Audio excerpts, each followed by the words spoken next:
എൻ്റെ എല്ലാ കൂട്ടുകാർക്കും നെഥ്യാസ് മാജിക്കിലേക്ക് സ്വാഗതം. എല്ലാവരും സുഖമായിട്ടിരിക്കുന്നു എന്ന് വിശ്വസിക്കുന്നു. അപ്പോൾ ഇന്ന് ഞാൻ വന്നിരിക്കുന്നത് നല്ല നാടൻ കുടംപുളി ഇട്ട് വെച്ച മത്തിക്കറിയുടെ റെസിപ്പി ആയിട്ടാണ്.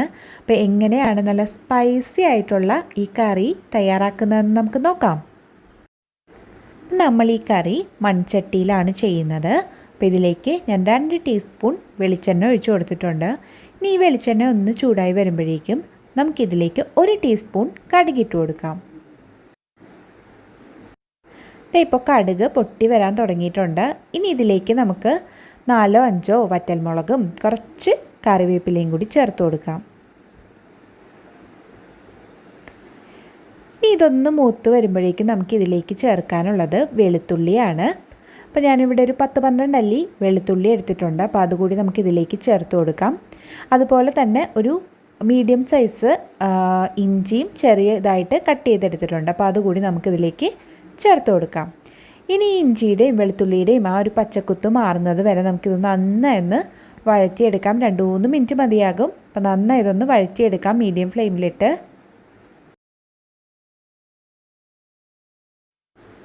ഇപ്പോൾ ഇഞ്ചിയുടെയും വെളുത്തുള്ളിയുടെയും ഒക്കെ ഒരു പച്ചക്കുത്തൊന്ന് മാറി വന്നിട്ടുണ്ട്.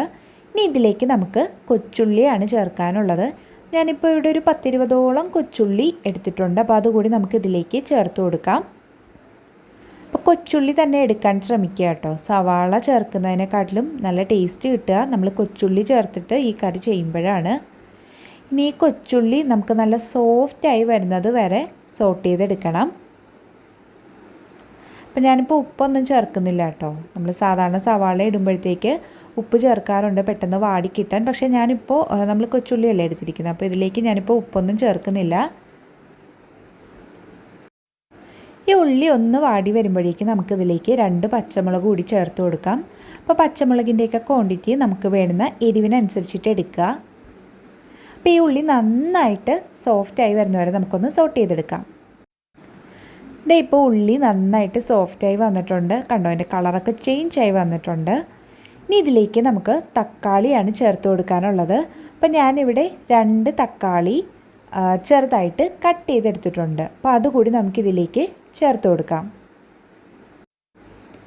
ഇനി ഈ തക്കാളി നന്നായിട്ട് കുക്കായി വരുന്നത് വരെ നമുക്കിതൊന്ന് സോട്ട് ചെയ്യണം. അപ്പോൾ തക്കാളി പെട്ടെന്ന് കുക്കായി കിട്ടാനായിട്ട് നമുക്കൊരു 2 മിനിറ്റ് ഇതൊന്ന് അടച്ച് വെക്കുന്നതാണ് നല്ലത്.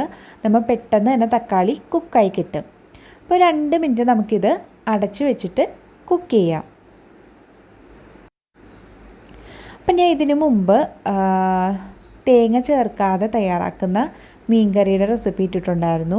അപ്പോൾ അതൊരുപാട് പേര് ചെയ്തിട്ട് നന്നായിരുന്നു എന്ന് പറഞ്ഞു. അപ്പോൾ അതിൻ്റെ ലിങ്ക് ഞാൻ ഡിസ്ക്രിപ്ഷൻ ബോക്സിൽ കൊടുക്കാൻ. കണ്ടിട്ടില്ലാത്തവരുണ്ടെങ്കിൽ ഒന്ന് കയറി കണ്ടിട്ട് ട്രൈ ചെയ്ത് നോക്കുക. ഇപ്പോൾ 2 മിനിറ്റ് കഴിഞ്ഞിട്ടുണ്ട്. തക്കാളിയൊക്കെ നന്നായി കുക്കായി വന്നിട്ടുണ്ട്. ഇനി ഇത് നമുക്ക് നന്നായിട്ടൊന്ന് ഉടച്ച് ചേർത്ത് കൊടുക്കാം. അതിനുശേഷം നമുക്കിതിലേക്ക് പൊടികൾ ആഡ് ചെയ്യാം. അപ്പോൾ വളരെ സിമ്പിളായിട്ട് തയ്യാറാക്കാൻ പറ്റിയ കറിയാണ്. ഇത് നല്ല ടേസ്റ്റി ആയിട്ടുള്ള കറിയാണ്. അപ്പോൾ എല്ലാവരും ഇത് ട്രൈ ചെയ്ത് നോക്കുക. അപ്പോൾ ഈ തക്കാളിയൊക്കെ ഞാൻ നന്നായി ഉടച്ച് ചേർത്തിട്ടുണ്ട്. ഇനി ഇതിലേക്ക് നമുക്ക് പൊടികൾ ഓരോന്നായിട്ട് ആഡ് ചെയ്യാം.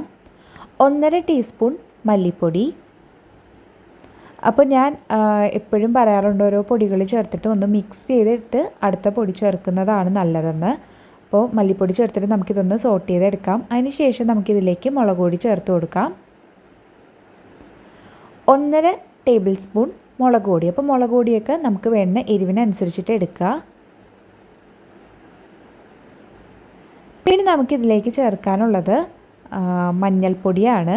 അപ്പോൾ 1/2 ടീസ്പൂൺ മഞ്ഞൾപ്പൊടി കൂടി ചേർത്തിട്ട് നമുക്ക് ഇത് നന്നായിട്ടൊന്ന് സോട്ട് ചെയ്തെടുക്കാം.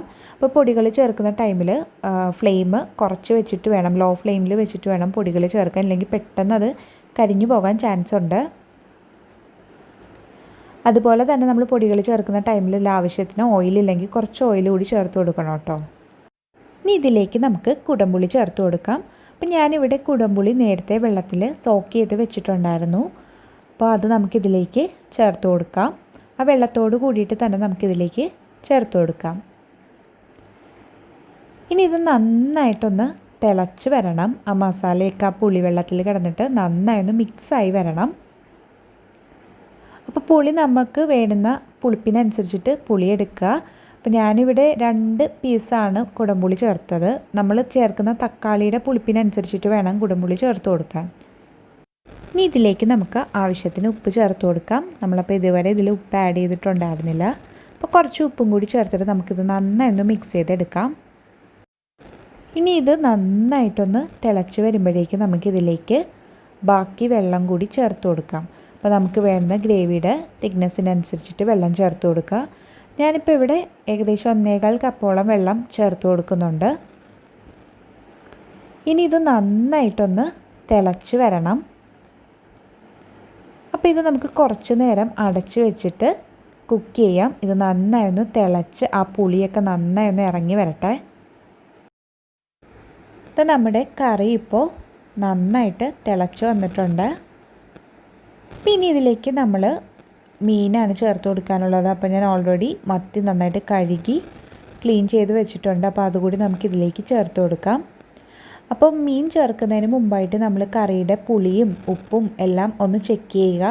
അപ്പോൾ ഇതിപ്പോൾ പുളിയും ഉപ്പൊക്കെ കറക്റ്റാണ്. ഞാൻ അഡീഷണലായിട്ട് ഒന്നും ചേർത്ത് കൊടുത്തിട്ടില്ല. അപ്പോൾ മീൻ ചേർക്കുന്നതിന് മുമ്പായിട്ട് തന്നെ നമ്മളിതെല്ലാം ഒന്ന് ചെക്ക് ചെയ്തിട്ട് വേണം മീൻ ചേർത്ത് കൊടുക്കാൻ.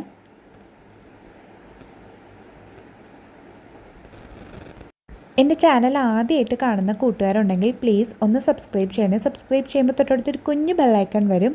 അത് കൂടി ഒന്ന് ക്ലിക്ക് ചെയ്ത് ഓൾ എന്ന ഓപ്ഷനും സെലക്ട് ചെയ്യാൻ മറക്കരുത്.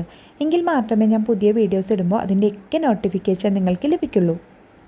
അപ്പോൾ നമ്മളിപ്പോൾ മീനൊക്കെ ആഡ് ചെയ്തിട്ടുണ്ട്. ഇനി ഇതിലേക്ക് നമുക്ക് ഉലുവാപ്പൊടിയാണ് ചേർത്ത് കൊടുക്കാനുള്ളത്. 1/4 ടീസ്പൂൺ ഉലുവാപ്പൊടി കൂടി ചേർത്ത് കൊടുക്കാം.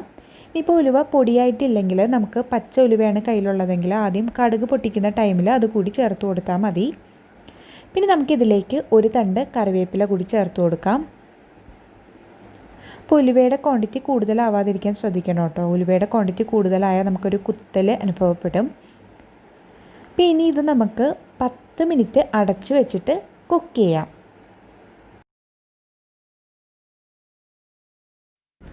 ഇപ്പോൾ 10 മിനിറ്റ് കഴിഞ്ഞിട്ടുണ്ട്. നമ്മളുടെ കറിയൊക്കെ നന്നായി തിളച്ച് കുറുകി വരാൻ തുടങ്ങിയിട്ടുണ്ട്. പിന്നെ ഇതിലേക്ക് നമുക്ക് അവസാനമായിട്ട് 1/2 ടീസ്പൂൺ കുരുമുളക് പൊടി കൂടി ചേർത്ത് കൊടുക്കാം. അപ്പോൾ ഈ കുരുമുളക് പൊടി ചേർത്തതിന് ശേഷം നമ്മളിത് തവി യൂസ് ചെയ്തിട്ട് ഇളക്കാൻ പാടില്ല. ഒന്ന് ചുറ്റിച്ചു കൊടുക്കാനേ പാടുള്ളൂ. കാരണം ഇനി നമ്മൾ തവി യൂസ് ചെയ്താൽ മീനൊക്കെ പൊടിഞ്ഞു പോകും. അപ്പോൾ ഇതൊന്ന് ചുറ്റിച്ചു കൊടുക്കാം. എന്നിട്ടൊരു 5 മിനിറ്റും കൂടി നമുക്ക് ലോ ഫ്ലെയിമിൽ വെച്ചിട്ട് കുക്ക് ചെയ്യാം.